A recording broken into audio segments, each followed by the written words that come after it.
स्वागत है आप सभी को days with my step sister के एपिसोड 2 में। एपिसोड के स्टार्टिंग में हम देखते हैं यूटा सुबह जाग जाता है और यहाँ पर जब वो आता है तो वो देखता है यहाँ पर साकी खाना बना रही होती है। यूटा साकी को कहता है क्या कल रात तुम्हें नींद अच्छी आई? साकी कहती है हाँ, और कल रात मेरे नहाने के लिए पानी बाथटब में तैयार रखने के लिए शुक्रिया, पर ऐसा हमेशा मत करना नहीं तो पानी हमेशा वेस्ट होता रहेगा। नेक्स्ट हम स्कूल का सीन देखते हैं। यहाँ पर यूटा खड़ा होकर नीचे साकी को ही देखे जा रहा था। तभी उसका दोस्त यहाँ पर आता है और कहता है क्या तुम्हारा नजर साकी के ऊपर है? मैं तुम्हारे लव लाइफ में दखल देना तो नहीं चाहता, पर मैं तुम्हें सलाह दूंगा कि तुम मुझसे दूर रहो। यूटा कहता है नहीं ऐसा नहीं है, उसकी जैसे एक सुंदर लड़की की मैच में नहीं हो सकता। उसका दोस्त कहता है उस लड़की के बारे में कुछ बुरी अफवाहें है कि वो खुद को बेचती है, वो हमेशा दुख भरा चेहरा बना के लोगों को खुद से दूर रखती है और उसे देखकर ऐसा लगता है कि जैसे कि वो कोई गलत काम की हुई है और आमतौर पर उसे होटल एरिया से आते हुए देखा गया है। यूटा कहता है पर ये तो सिर्फ अफवाहें हैं, सच थोड़े ना है। इस पर उसका दोस्त कहता है बेसबॉल क्लब के एक लड़के ने उसे कन्फेस किया था पर साकी ने उसे रिजेक्ट कर दी। नेक्स्ट हम देखते हैं एक लड़की यहाँ पर टेनिस खेल रही होती है और इसके नाम है माया, और उसकी बातचीत से ऐसा लग रहा था कि जैसे कि वो सभी के साथ बहुत अच्छे से घुल मिल चुकी थी। और हम देखते हैं यूटा भी यहाँ पर होता है और वो देखता है साकी सभी से दूर अकेली बैठी हुई थी। दिन वो उसके पास जाकर उससे बात करने लगता है। साकी उससे कहती है अचानक से तुम मेरे पास आके मुझसे बात क्यों कर रहे हो? यूटा कहता है अगर तुम ऐसे किसी को बाहर बैठे हुए देखो जिसको कि तुम जानते हो तो क्या तुम चिंतित नहीं होगी? साकी कहते है तो क्या बड़ा भाई होने के नाते तुम मुझे लेक्चर देने के लिए आए हो? यूटा कहता है मैं ऐसा नहीं हूँ जो कि किसी को लेक्चर दिया करे, मैं तो ये जानकर हैरान हूँ कि तुम भी टेनिस चुनी हो। साकी कहते है माया चाहते थे कि मैं उसके साथ टेनिस चुनूं और इसके अलावा इसे चुनने का मेरा भी एक कारण था। यूटा कहता है क्या तुम माया के साथ अच्छे से घुल मिल चुकी हो? साकी कहती है हाँ, पर वो ऐसा लड़की है जो कि सभी के साथ अच्छे से घुल मिल जाती है। आगे वो यूटा को कहती है आखिर तुमने टेनिस क्यों चुना? यूटा कहता है मेरा ये चुनने का कुछ खास अच्छा कारण नहीं था। साकी कहते तुम चिंता मत करो, मेरा भी ये चुनने का कुछ खास बड़ा कारण नहीं था। यूटा कहता है मैंने ये चुना क्योंकि ये कोई टीम स्पोर्ट्स नहीं है, मुझे लोगों के ऊपर एक्सपेक्टेशन रखना या फिर कोई लोग मुझ पर एक्सपेक्टेशन रखे मुझे ये पसंद नहीं है। साकी कहते क्या सच में लगता है हम दोनों एक ही जैसे हैं? मैं भी किसी टीम में खेलना नहीं चाहती थी, मैं दूसरे लड़कियों से दूरी बनाए रखने की कोशिश करती हूँ। यूटा कहता है क्या तुम्हें क्लास में फिटिंग होने में परेशानी होती है? क्योंकि मुझे लगा कि तुम जैसे फैशनेबल लड़की से सभी लोग अट्रैक्ट होते होंगे। साकी कहते हैं मुझे इससे कोई फर्क नहीं पड़ती और वैसे भी कोई भी लोग मुझे परेशान नहीं करते, इसलिए मैं अपना समय बहुत ही आसानी से बिताती हूँ। दिन हम माया को देखते हैं जो कि काफी अच्छे से सभी के साथ घुल मिल चुकी थी। नेक्स्ट हम देखते हैं यूटा घर आ चुका होता है और साकी की मॉम काम पर जा रही होती है और उससे कहती है मैंने तुम्हारे लिए डिनर बना दी हूँ। यूटा इस पर उन्हें थैंक यू कहता है और कहता है माफ करना आपको काम पर जाने से पहले ये सब करना पड़ा। साकी की मॉम कहती है अरे ऐसा मत कहो, मुझे इससे कोई दिक्कत नहीं है। और हमें यहाँ पर उन दोनों की बातों से पता चलता है साकी की मॉम एक बारटेंडर है, यानी जो बियर और व्हिस्की वगैरह सर्व करते हैं। यूटा उनकी इस काम के बारे में सुनकर थोड़ा सा हैरान होता है। दिन वो जाने लगती है और कहती है मेरे तरफ से तुम साकी की ध्यान रखना। नेक्स्ट यूटा यहाँ पर पढ़ाई कर रहा होता है, तभी साकी घर पहुँच जाती है। साकी यूटा के पास आकर कहती है मैं घर आ गई। यूटा इस पर उसे वेलकम होम कहता है। साकी कहते है तुम एक साथ पढ़ाई और काम दोनों करते हो है ना?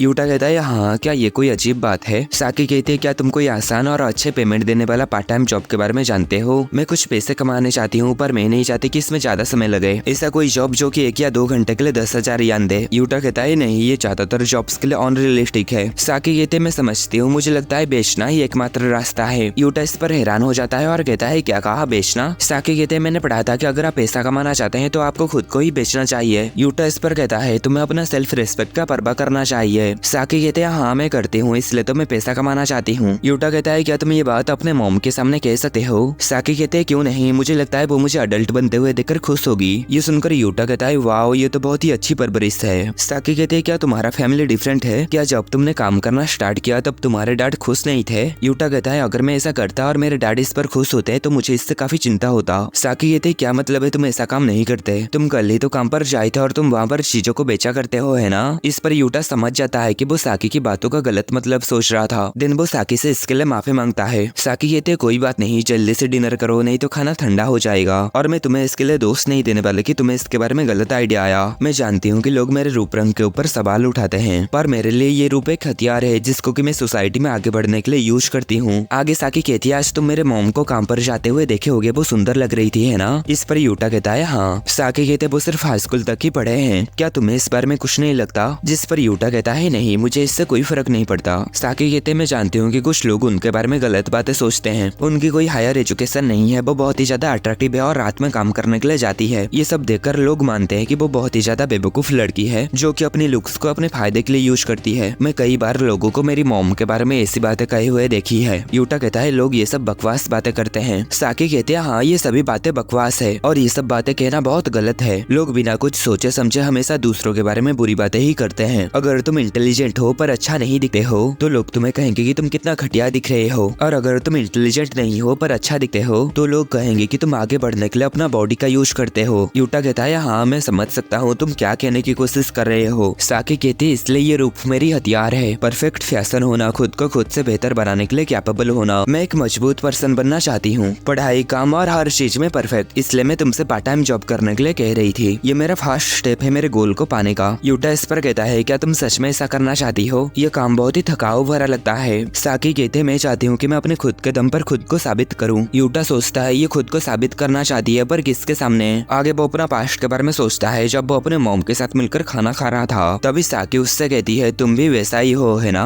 यूटा कहता है मैं तुम्हारी तरह मजबूत नहीं हूँ। साकी कहती है एक्सपेक्टेशन के ऊपर खड़ा उतरना मुश्किल है ना? यूटा कहता है तो इसलिए तुम जॉब करना चाहती हो ताकि तुम इंडिपेंडेंटली रह सको। साकी कहती है हाँ। नेक्स्ट यूटा खाना खत्म करने के बाद कहता है तो ठीक है मैं तुम्हारे लिए पार्ट टाइम जॉब ढूंढने की कोशिश करूंगा। मैं जहाँ पर काम करता हूँ वहाँ पर मेरे सीनियर से मैं इसके बारे में पूछूंगा। साकी उसे इसके लिए शुक्रिया कहती है और कहती है मैं नहीं चाहती कि तुम बिना कोई मतलब मेरे लिए ये सब करो, तो मुझे बताओ मैं तुम्हारे लिए क्या कर सकती हूँ। यूटा इस पर कहता है मैं मिसो सूप खाना चाहता हूँ इसलिए तुम हर दिन मेरे लिए मिसो सूप बनाओ। साकी कहती है क्या तुम मुझसे कन्फेस्ट कर रहे हो? यूटा कहता है नहीं, आज से पहले कई सालों तक मैं सिर्फ इंस्टेंट मिसो सूप के अलावा और कुछ भी नहीं खाया था, पर आज मैंने जो मिसो सूप खाया वो बहुत अच्छा था। पर मुझे लगता है तुम्हारे मॉम को हमेशा मेरे लिए ये बनाना मुश्किल होगा। साकी कहते कोई बात नहीं मैं तुम्हारे लिए ये बनाऊंगी। यूटा कहता है तो फिर मैं तुम्हें इंडिपेंडेंट बनने के लिए मदद करूंगा। साकी कहते और मैं तुम्हारे लिए हमेशा खाना बनाऊंगी। नेक्स्ट हम अगले सुबह देखते हैं यूटा के पापा साकी को खाना बनाते हुए देखकर हैरान हो रहे होते हैं और वो इसके बारे में यूटा को बताते हैं। यूटा किचन में जाकर साकी को कहता है आखिर तुम ब्रेकफास्ट क्यों बना रहे हो? साकी कहते क्या तुम कल की बात भूल गए? हम कल एक सौदा किए थे ना? यूटा कहता है पर वो तो सिर्फ डिनर के लिए था ना। साकी कहते मैंने सोची कि मैं नाश्ता भी बना देती हूँ। जब देने लेने की बात आती है तब मैं हमेशा जितना लेती हूँ उससे ज्यादा देने की कोशिश करती हूँ। नेक्स्ट यूटा यहाँ पर खाना को देख रहा होता है तभी साकी यहाँ पर आ जाती है और कहती है क्या तुम्हें ये खाना पसंद नहीं आया? यूटा कहता है नहीं ऐसा नहीं है, असल में मैं हमेशा फ्राइड एग के साथ सोया सॉस मिला के खाता हूँ। साकी इस पर हैरान होती है और कहती है क्या सच में? पर मैंने तो इसे हमेशा नमक और काली मिर्च के साथ ही खाई हूँ। और वो आगे यूटा को इसके लिए सॉरी कहने लगती है। यूटा कहता है कोई बात नहीं, ये मेरी गलती है कि मैंने तुम्हें पहले ये नहीं बताया। साकी कहते हैं अगली बार मैं कुछ भी बनाने से पहले तुमसे पूछ के बनाऊंगी। यूटा कहता है ठीक है। नेक्स्ट यूटा यहाँ पर अपना काम करते समय पैसा कमाने के बारे में एक बुक से पढ़ रहा होता है तभी यूमिरी उसे ऐसे देखकर कहती है आखिर किसे पता था तुम पैसा कमाने के लिए इतने कॉन्शियस हो? यूटा कहता है मैं हाई स्कूल के बाद इंडिपेंडेंट होना चाहता हूँ इसलिए मैं थोड़ा सा ज्यादा पैसा कमाने के बारे में देख रहा था। यूमिरी कहती है मैं तुम्हारी बातों को समझ सकती हूँ। यूटा कहता है अब मेरी बहन भी मेरे साथ रह रही है तो इतने कम पैसों में घर चलाना मुश्किल होगा, खासकर इसलिए क्योंकि मेरी बहन भी मेरे एज की है। यूमिरी कहती है मैं समझ सकती हूँ कि तुम अपने पैरों में खड़े होना चाहते हो पर मुझे नहीं लगता ये तुम्हारी बहन की वजह से होना चाहिए। यूटा कहता है क्या ये गलत है? यूमिरी कहती है असल में ऐसा नहीं है, पर एक बहन जो तुम्हारी एज की है वो तुम्हारे लिए बहुत मददगार हो सकती है। अगर तुम अकेले अपनी ताकत से सभी काम नहीं कर सकते तो कभी कभी लोगों के ऊपर निर्भर रहना ठीक है। यूटा कहता है क्या ये तभी भी ठीक रहेगा भले ही हम उनके लिए भारी बोझ बन जाए तो? तभी यूमिरी कहती है क्या तुम्हें पता है कुछ लोगों को मोटी लड़कियां भी पसंद है? यूटा कहता है मैं इसके बारे में नहीं पूछ रहा हूँ कि लोगों को क्या पसंद या नापसंद है। यूमिरी कहती है लेकिन पैसे के साथ तो ऐसा ही होता है, अगर तुम्हारे पास पैसा है तो ये अच्छा है पर अगर तुम्हारे पास पैसा नहीं है तो तुम्हें इसे कमाने के लिए किसी की मदद लेना चाहिए। दिन आखिर में यूटा वहाँ से जाते समय यूमिरी उससे कहती है तुम्हें अपनी फैमिली के ऊपर निर्भर रहना चाहिए। नेक्स्ट ये सभी बातें यूटा साकी को बता देता है और कहता है माफ करना मुझे तुम्हारे लिए पार्ट टाइम जॉब के बारे में कुछ भी नहीं मिला इसलिए मुझे ज्यादा यकीन नहीं है कि मैं इसमें तुम्हारी ज्यादा मदद कर पाऊंगा। साकी कहते हैं मुझे नहीं पता था तुम किसी लड़की के साथ इस तरह घुल मिल जाते हो। आगे वो कहती है मैं तुम्हारी सपोर्ट करती हूँ पर मैंने जितनी सुनी हूँ वो बहुत ही सुंदर, क्लेवर और बड़ी लड़की है, वो जो कह रही है वो गलत नहीं है। यूटा भी इस पर कहता है हाँ। साकी कहते पर मैं अभी भी इंडिपेंडेंट बनना चाहती हूँ। यूटा कहता है क्या तुम मुझ पर या फिर मेरे पापा के ऊपर भरोसा नहीं कर सकते? साकी कहती है ऐसा नहीं है, तुम और तुम्हारे पापा बहुत ही अच्छे पर्सन हो और मुझे यकीन है कि मैं तुम दोनों के ऊपर भरोसा कर सकती हूँ, पर अगर तुम बुरे लोग होते तो ये आसान होता।